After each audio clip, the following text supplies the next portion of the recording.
ظهور مميز للأربع فرق المصرية المشاركين في البطولات الإفريقية بعد أول ماتش من دور المجموعات. ده موضوع حلقة النهاردة، هنتكلم عن كل فرقة بالتفصيل. ركز معايا وأنصحك ما تفوتش الحلقة دي، ويلا بينا نبدأ الفيديو.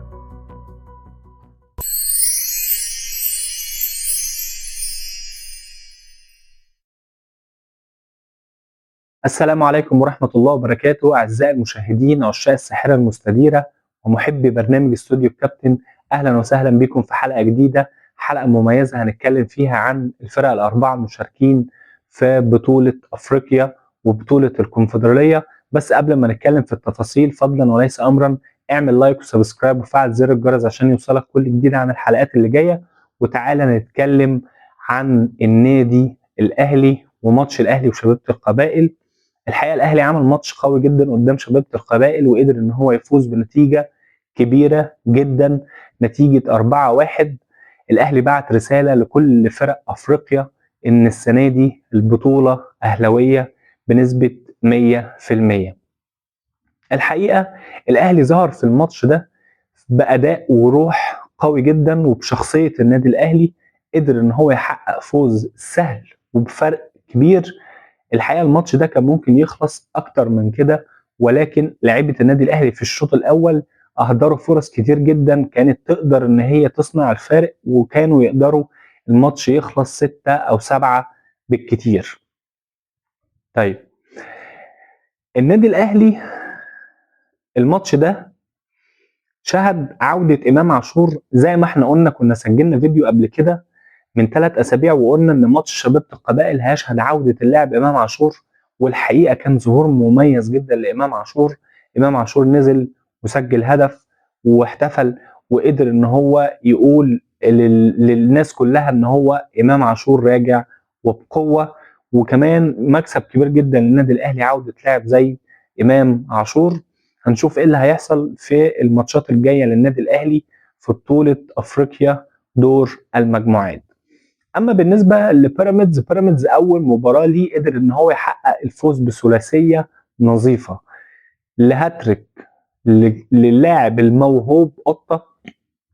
النهارده اللاعب ده بيثبت نفسه، بس للاسف الضوء مش مسلط عليه اعلاميا.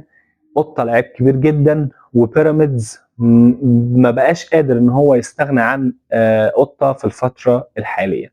طيب، النهارده عندنا في دوري ابطال افريقيا الاهلي وبيراميدز الفرقتين لعبوا اول ماتش على ارضهم، وتاني ماتش هيكون بره ارضهم، وبعد كده التوقف الدولي ان شاء الله بتاع منتخب مصر لبطوله الامم. اما بالنسبه لنادي الزمالك والمصري في بطوله الكونفدراليه فهي نفس الحاله، لعبوا الماتش على ارضهم داخل مصر، وتاني مباراه هتكون خارج مصر قبل التوقف الدولي.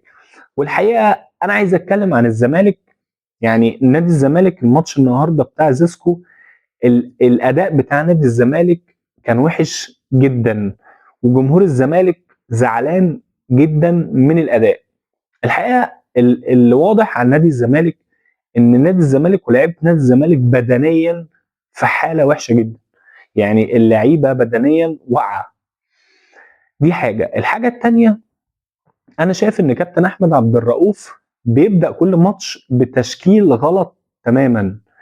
لازم يكون في غلطه في التشكيل ويبدا يصلحها الشوط الثاني، ويبدا يهدر من الوقت في المباراه، ويبدا يضيع وقت كتير جدا. الحقيقه احمد عبد الرؤوف مدرب مهم، يعني مدرب ليه مستقبل في الكره المصريه، وشاب وعنده فكر، ولكن مش هو رجل المرحله في نادي الزمالك. اتمنى ان نادي الزمالك يكمل في اعتبار احمد عبد الرؤوف مدرب مؤقت، ويبدا يشتغل على ملف المدير الفني الاجنبي او يكون مصري، مفيش مشكله، بس يكون عن كفاءه، لان لازم مدير فني يكون موجود عنده خبره مع اللعيبه دي.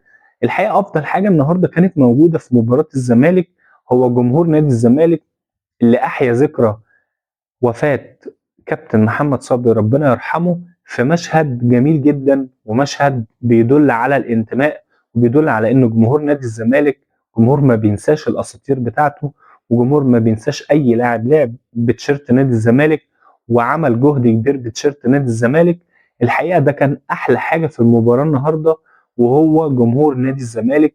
غير كده اداء اللعيبه ما كانش احسن حاجه، ولكن احنا نقول الحمد لله على الفوز، ان الزمالك قدر يحقق ال3 نقط، لان دول اهم من الاداء في الفتره الحاليه. الزمالك زي ما احنا عارفين بيمر بظروف صعبه، ولكن الفوز بيجيب فوز، والفوز بيهدي الامور شويه في النادي. نقدر نشتغل على السلبيات، ونقدر نشتغل على كل الاخطاء اللي احنا وقعنا فيها. وانا بتمنى ان كابتن احمد عبد الرؤوف المباراه الجايه يعيد اختياراته في اللعيبه اللي موجوده، اللعيبه اللي هو بينزل بيها في التشكيل، واللعيبه اللي موجوده بيكروت على دكه البدلاء، لان الحقيقه هو بيبدا بتشكيل غلط زي ما قلنا، وبيبدا يعدل، فده بيضيع وقت كبير جدا من المباراه. في النهايه بنقول الف مبروك للاربع فرق المصريه. الحقيقه ان في حاجه مهمه، الماتش الثاني بالنسبه لكل فريق هم هيلعبوا بره ارضهم. يعني الاربع فرق المصريه لعبوا اول ماتش داخل مصر، والاربع فرق المصريه هيلعبوا تاني ماتش خارج مصر. الماتش التاني ده هيكون مهم جدا في تحديد شكل المجموعة، ولو الفرقة المصرية قدرت تحقق نتائج إيجابية بره أرضها بنسبة كبيرة جدا هتصعد للدور الجاي إن شاء الله. نتمنى كل التوفيق للفرق المصرية الأربعة في البطولات الإفريقية، وإن شاء الله تابعوني عشان نعرف كل جديد عن البطولات الإفريقية اللي بتشارك فيها الفرق المصرية. وبكده نكون وصلنا لنهاية حلقتنا النهاردة. اتمنى تكون الحلقه عجبتكم، وانا كنت مبسوط وسعيد ان انا موجود معاكم. فضلا وليس امرا ما تنساش تعمل لايك وسبسكرايب وتفعل زر الجرس عشان يوصلك كل جديد عن الحلقات اللي جايه، واشوفكم على خير.